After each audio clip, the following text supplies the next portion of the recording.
Recording number 35 భాగవతము ద్వితీయ స్కంధం ఈరోజు start చేసుకుంటూ ఉన్నాము, చదువుకోబోతున్నాం. ఉపోద్ఘాతము. సృష్టికిని సృష్టికర్తకును గల సంబంధమే మన దేహమునకును మనకును కలదు. ఈ అంశమును స్థాపించునట్టి ఉపదేశ రహస్యమే శ్రీమద్ భాగవతమందలి ద్వితీయ స్కంధము. సృష్టికర్త సృష్టియందు అణువణువున ఇమిడి ఉన్నాడు. అతడే చతుర్ముఖ బ్రహ్మ. మానవుడు తన దేహమందు అణువణువున ఇమిడి ఉన్నాడు. అతడే సంసారబద్ధుడగు మానవుడు. సృష్టికర్త యందు సృష్టిలోని అణువణువు ఇమిడి ఉన్నది. మానవుని యందు అతని దేహము అణువణువు ఇమిడి ఉన్నది. ఈ స్థితిని పొంది జీవించు మానవుడే మోక్షము పొందినవాడు. ఈ స్థితిలో నిలిచిన సృష్టికర్తయే నారాయణుడు. ఈ పరస్పర సామ్యమును దర్శనమిచ్చునట్టి మహామంత్రము ద్వితీయ స్కంధము. నారాయణుని నాభికమలము నుండి చతుర్ముఖ బ్రహ్మ మేల్కాంచెను, తన అస్తిత్వమును గుర్తించెను. అట్లే మన నుండి మనమున్నామను ప్రజ్ఞ మేల్కాంచి మనలో మనమెరిగిన మొత్తముగా విచ్చుకొన్నది. ఈ ప్రక్రియయే తల్లి గర్భమున మన ప్రాణము, మనస్సు, ఇంద్రియములు, దేహము పుట్టి పెరుగుట. ఈ సామ్యము ద్వితీయ స్కంధమున ఉపదేశింపబడినది. తండ్రి నుండి తల్లి గర్భమునకు మానవుడొక జీవిగా దిగివచ్చెను. అట్లే నారాయణుని నుండి చతుర్ముఖుడు బ్రహ్మాండ భాగములుగా దిగివచ్చును. దిగివచ్చిన బ్రహ్మ తాను మొదట ఒంటరితనము అనుభవించును, అనగా నారాయణుని అస్తిత్వము స్ఫురణకు రాదు. అట్లే మానవుడు మొదట తాను స్వతంత్రుడననుకొని వర్తించును. పుట్టి పెరుగుచున్న మానవునకు నేనీ పని చేయవలెను అనిపించును. ఎట్లు చేయవలెనో తెలియక బాధపడును. కొంతకాలమునకు నేనీ పని చేయవలెనని అనిపించిన నాలోని ప్రజ్ఞా కేంద్రమెవరు అని ఆలోచించును. దానితో తన భావములకు ఉత్పత్తి స్థానము గోచరించును. అదియే గాయత్రి ఉపదేశము. అట్లే బ్రహ్మ పుట్టిన వెనుక నేను సృష్టి చేయవలెనని అనిపించినది. ఎట్లు చేయవలెను అను విజ్ఞానం ఎచ్చట నుండి వచ్చునో తెలియలేదు. కొంతకాలమునకు నాకి సృష్టి చేయవలెను అను సంకల్పం ఎట్లు కలిగినది అను ప్రశ్న పుట్టినది. దానితో తన తండ్రి నారాయణుడొకడుండెననియు తాను వాని నుండియే పుట్టి పెరుగుచుండెననియు తెలిసినది. ఈ తెలివి ద్వారమున సృష్టి విజ్ఞానము వానికి అప్రయత్నముగా వచ్చినది. అది ఏ వేదము. అదే విధముగా మానవునకు గాయత్రి వలన తాను చేయవలసిన పనుల విధానము అబ్బును. పద్మమున మేల్కాంచిన బ్రహ్మ పద్మనాళము లోతు చూచుటకై నాళము వెంట క్రిందకి దిగెను. లోతు తెలియక వెనుకకు వచ్చి పద్మమున కూర్చుండెను. దానితో నాళము సృష్టియు జరిగినది. బ్రహ్మకు నారాయణుని అంతర్యామిత్వము స్ఫురించినది.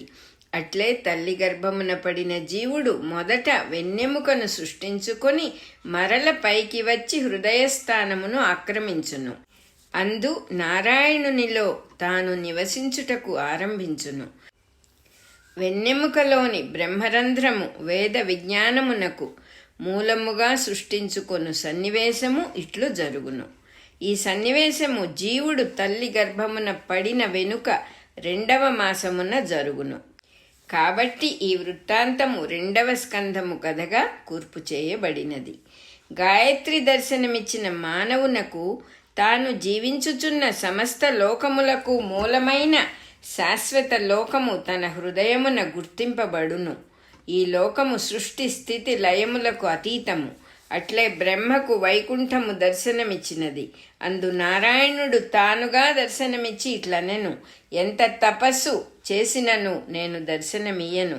నీవు నా సృష్టిని గూర్చి, దానిని సృష్టించుటను గూర్చి, అందలి జీవులను గూర్చి తపస్సు చేసితివి కనుక నేనీ సర్వముగా దర్శనమిచ్చి తిని. తమకు కావలసినది ఏది కోరి తపస్సు చేసినను అట్టివారికి నేను దర్శనమియ్యను అని నారాయణుడు చెప్పెను. ఏది కోరినను అనగా మోక్షము కోరినను దర్శనమియ్యడు. కోరినప్పుడు కోరినవాడుండును గనుక వాని రూపముననే నారాయణుడు మరుగుపడి ఉండును గాని తన రూపము దర్శనమియ్యడు. సృష్టిజీవులను గూర్చి ఆలోచించినప్పుడు కోరినవాడుండడు కనుక నారాయణుడు ఉండును, అదియే దర్శనమిచ్చుట. ఈ మార్గముననుసరించి తపస్సు చేసినప్పుడు నరునకు కూడా నారాయణుడు అందును. ఈ అంశమునే చతుర్ముఖ బ్రహ్మ తన పుత్రుడగు నారదునకు ఉపదేశించెను. నారదుడు ఈ విధమైన తపస్సునే భక్తి అను పేర భాగవతమునను, పరమప్రేమ అను పేర నారద భక్తి సూత్రముల యందును ఉపదేశించెను. భాగవతమున కథానాయకుడగు శ్రీకృష్ణునితో సహవాసము చేసిన యాదవులు వానితోనే ద్వారకాపట్టణమున నివసించిరి. అయినను తమ కోరికలు నెరవేరుటకై కృష్ణుని పూజించిరి, ఆశ్రయించిరి. వారికి కృష్ణుడు ప్రసన్నుడు కాలేదు. తత్ఫలితముగా వారు పతితులై మద్యపానమున మత్తులై కలహించి చనిపోయిరి. కౌరవులు మొదలగు రాక్షసాంశ సంభూతులు తాము కోరిన వానికై జీవితములను బలి చేసి చనిపోయిరి. పాండవులు శరణాగతులై రక్షణము మాత్రము పొందిరి. వ్రజమునందలి గోపికలు వానిని తమ బిడ్డగా ప్రాణనాయకునిగా అనుభవించి సేవించుటలో తమ అస్తిత్వమే తమకు లేకుండా జీవించిరి. ఇక కోరికలకు తావులేదు. వారందరూ వాని యందు సాన్నిధ్యమును అనుభవించిరి. ఈ అంశమును బోధించుటకై నారదుడు భక్తిని గూర్చి వివరించుచు అది వ్రజగోపికల భావము వంటిది అనెను. ఈ తెలివి నారదునకు బ్రహ్మ వలన కలిగినది, జీవునకు భక్తి వలన కలుగును. నీ నడవడి నాకు సంతోషము కలిగించినది, నీకు వరమీయవలనని అనిపించినది, కోరుకొనుము అని నారాయణుడు బ్రహ్మను బుజ్జగించెను. ఇందు అనుగ్రహించుటయు పరీక్షించుటయు కలిసి ఉన్నవి. బ్రహ్మ కోరినచో కోరిక కలవాడగును. బ్రహ్మ ఇట్లు కోరెను, నీవు కానిది నీవెరుగనిది నాయందున్నప్పుడు గదా కోరుట, అయినను నీ ఆజ్ఞను పాలించుట నా ముచ్చట. నీ సంకల్పమున నేను సృష్టించుచున్నప్పుడు సృష్టికర్తగా నన్ను నేను వేరుగా భావింపక తప్పదు.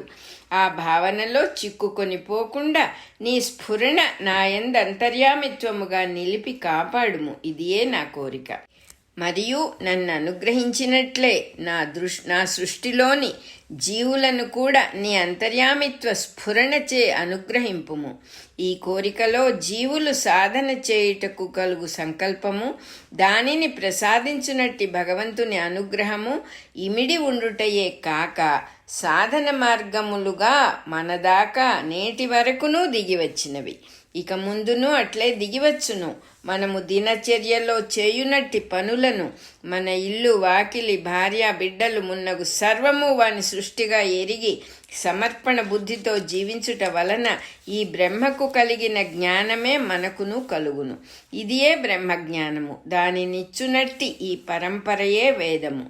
సృష్టిలో బ్రహ్మద్వారమున నారాయణుడు వెలిబుచ్చిన సామగ్రియే సృష్టి విజ్ఞానము లేక వేదము. అందు ప్రకృతి, పురుషుడు, త్రిగుణములు, మహత్తు, అహంకారము, పంచభూతములు, పంచేంద్రియములు, పంచతన్మాత్రలు అనువానిని నడుపునట్టి దేవతలు మొదలగు విజ్ఞానమంతయు సాంఖ్యము అను పేర లోకమున ప్రకాశించినది. యోగము అను పేర దానిని బ్రహ్మ కార్యోన్ముఖము చేసినాడు. ఈ చేయుటయే సృష్టికర్మ. దీనిని మరచి మనము చేయు పనులే మనము సృష్టించుకొను వ్యక్తిగత కర్మ. వాని వలన జీవుడు కార్యకారణ సంబంధమున చిక్కుకొనును. ఇదియే బంధ స్థితి. దానిని విడిపించుకొనుటకు సమర్పణ బుద్ధితో సత్కర్మాచరణము చేయుటయే మార్గము. ఈ విధముగా సాంఖ్యమును కర్మతో యోగము చేయుటయే సాంఖ్యయోగము అని ఈ ద్వితీయ స్కంధమున ఉపదేశింపబడినది. ఈ సమన్వయము మనస్సునకు గోచరింపనిచో ద్వితీయ స్కంధమంతయు ఏదో శాస్త్ర సంకేతముల పుట్టవలే కనిపించును. దానితో మనస్సునకు తిన్నగా పొడకట్టక క్లేశము కలుగును. కనుకనే చాలామంది పండితులే ద్వితీయ స్కంధమును చదువరు. ఎక్కువ మందికి భాగవతమనగా దశమ స్కందమో, గజేంద్ర మోక్షమో, వామన చరిత్రయో అంతే. అవి మాత్రమే ఆదరపాత్రములు. సమ్యక్ దృష్టి, సమదృష్టి, సత్వగుణము, భక్తి అభ్యసింపబడక కేవల పాండిత్యము ఆదరింపబడినచో ఇట్టి పొరపాట్లు కలుగుచుండును. ఒక్కని యందు ఈ సృష్టి మొత్తము ఎట్లు పుట్టి పెరుగుచున్నది, ఇది ఎట్లు సంభవము అను ప్రశ్నకు పరిష్కారము ద్వితీయ స్కందమున ఉన్నది. ఒక్కనిలో ఎంతమంది పుట్టగలరు అను ప్రశ్నకు ఇందు సమాధానమున్నది. ఈ సమాధానము నిదర్శనపూర్వకముగా ప్రసాదింపబడినది. మానవునకు నిద్రలో స్వప్నావస్థ సంభవించును. కలలో ఎంతమంది అయినను పుట్టుటలేదా, ఎన్ని సన్నివేశములైనను జరుగుటలేదా? ఒక్కనిలో ఇంతటి స్వప్నమునకు చోటెక్కడిది అను ప్రశ్న పుట్టుటలేదు. అట్లే సృష్టికర్త నుండి సృష్టియును. స్వప్నమందు కనిపించిన వ్యక్తులలో ఒక్కొక్కనికి ఒక్కొక్క స్వభావం ఉండును. ఒక్కొక్కడు ఒక్కొక్క తీరున ప్రవర్తించును. ముఖ కవళికలు వేరు, కంఠధ్వనులు వేరు. ఇందరునూ కలగాంచుచున్నవాని స్వభావము కన్న వేరుగా ఉందురు. అయినను వారందరూ తన అంతర్యామిత్వములోని వారే. వారందరూ తనలోనే మెలగుచున్నారు. తన స్వభావముచే చేయబడిన వారే. వేరుగా ఉండి కూడా తానుగానే ఉన్నారు. ఈ సత్యము మెలకువ వచ్చుసరికి తెలియును. సృష్టి ఎందిట్లు తెలియుటయే మోక్షము. ఈ పరమ రహస్యము సరసముగా ఉపదేశింపబడినది ఈ గ్రంథమున మాత్రమే. స్వప్నములు సత్యములని నమ్మి స్వప్న సమయమున సుఖ దుఃఖములను అనుభవించు సంసార జీవులకును, స్వప్నములు అసత్యములని నమ్ము వేదాంతులకును, మనస్తత్వ పరిశోధకులకును అందని పరిష్కారము ఈ సందర్భమున చూపబడినది. స్వప్నములు పూర్వస్మృతుల వలన కలుగునని కొందరు నమ్ముట కొంతవరకే సత్యము. నిద్రించుచున్న వానికి స్వప్నము రావలెను అను కోరిక ఉండుటకు శక్తి లేదు కదా. అట్టి స్థితిలో స్వప్నము ఆరంభించునట్టి ప్రజ్ఞ ఒక బాలకుని క్రీడాశక్తి వంటిది. అట్లే నారాయణునికి సృష్టియును. అందు స్వప్నమును అనుభవించుచున్న మానవుని వంటివాడు చతుర్ముఖ బ్రహ్మ. స్వప్నము నుండి మరల మెలకువ కలిగించి అనుగ్రహించువాడు నారాయణుడు. ఈ రహస్యమును మానవుల సాధన మార్గముగా మలచి ఇచ్చునట్టి ధ్వనికావ్యమే ద్వితీయ స్కంధము. భాగవతమును నారాయణుడు బ్రహ్మకు ఉపదేశించెను. బ్రహ్మ నారదునకు, నారదుడు వ్యాసునకు, వ్యాసుడు సూతునకు, సూతుడు శౌనకాదులకును ఉపదేశించెను. మరియు వ్యాసుడు శుకయోగికిని, శుకుడు పరీక్షిత్తునకును ఉపదేశించెను. ఈ పరంపర ఈ గ్రంథమున వర్ణింపబడినది. అయినచో ఈ మొత్తము గ్రంథము భాగవతము కాదా? భాగవతమన్నచో ఉపదేశింపబడిన సత్యమే కాని గ్రంథము కాదు. ఈ సత్యము కూర్పు చేయబడినది కనుక గ్రంథము పేరు కూడా భాగవతము. తొలుత నారాయణుడు ఉపదేశించిన సత్యము 4 శ్లోకములేనట. అది తర్వాత 14,000 శ్లోక రూపముగా వివరింపబడినదట. నారాయణుడిచ్చిన 4 శ్లోకములు మూల గ్రంథమున ఈ విధముగా ఉన్నవి. 1వ శ్లోకం: అహమే వాసమే వాగ్రే నాణ్యత్ యత్ సదసత్పరం పశ్చాదహం యదేతచ్చయో వసిష్యేత సోస్మ్యహం. 2వ శ్లోకం: ఋతేర్థం యత్ప్రీతయేత న ప్రీతయేత చాత్మని తద్విద్యాదాత్మనో మాయాం యథా భాసో యథా తమః. 3వ శ్లోకం: యథా మహాంతి భూతాని భూతేషు చావ చేష్వను ప్రవిష్టా న్యప్రవిష్ట్యాని యథా తేషు న తేష్వహం. 4వ శ్లోకం: ఏతావదేవ జిజ్ఞాస్యం తత్వ జిజ్ఞాసునాత్మనః అన్వయ వ్యతిరేకాభ్యాం యత్ స్యాత్ సర్వత్ర సర్వదా. ఇందలి భావము. 1వ శ్లోకం: ఈ సృష్టికి మొదటికి ముందు, చివరకు వెనుక నేనే ఉన్నాను, మరి ఒకటి లేదు. ఉండుట లేకుండుట లేవు, నేనే ఉన్నాను. కార్యము కారణము నేనే.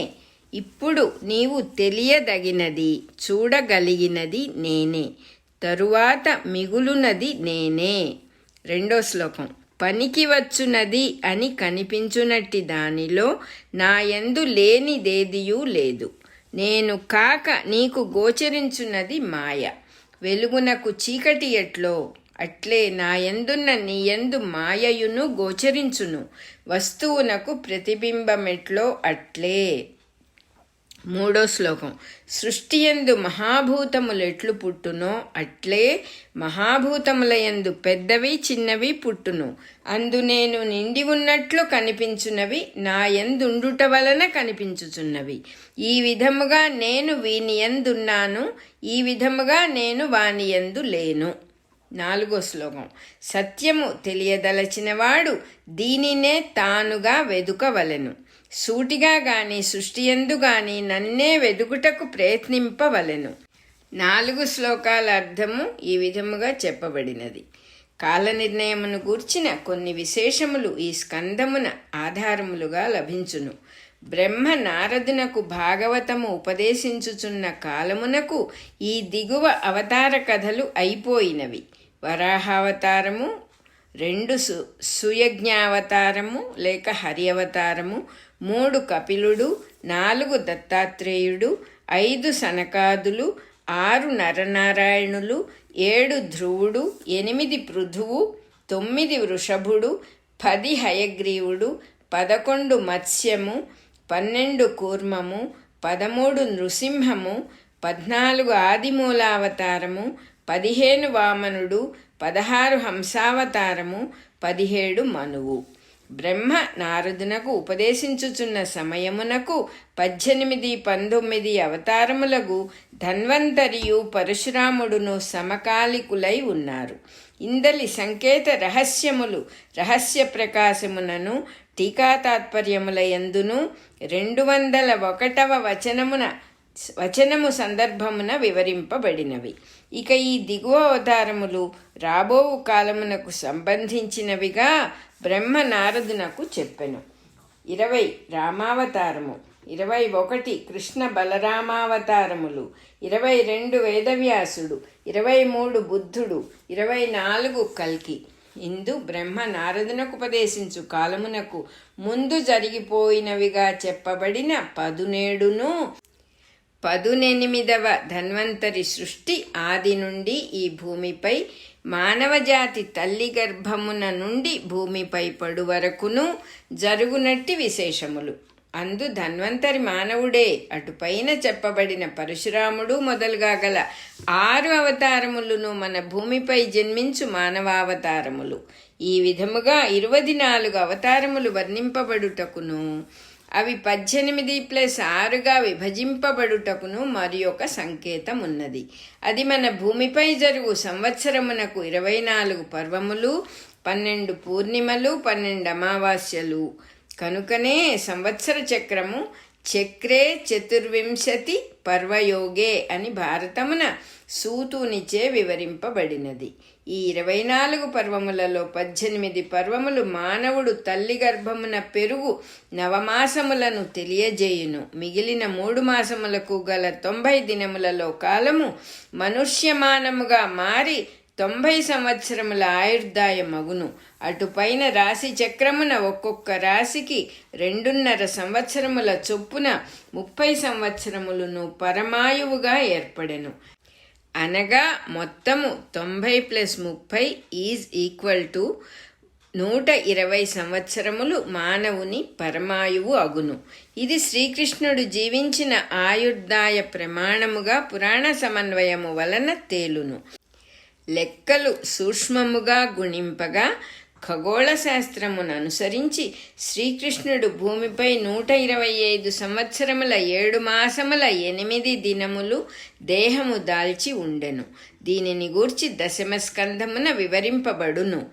కృష్ణావతారమందలి లీలల వయస్సులు కొన్ని 2వ స్కంధమున నిర్ణయింపబడినవి. 1 పూతనా సంహారము పురిటింటిలో జరిగెను. అనగా జన్మించినది మొదలు 21 దినముల లోపున జరిగెను. 2 శకటాసురుని చంపు నాటికి కృష్ణుడు 3 నెలలవాడు.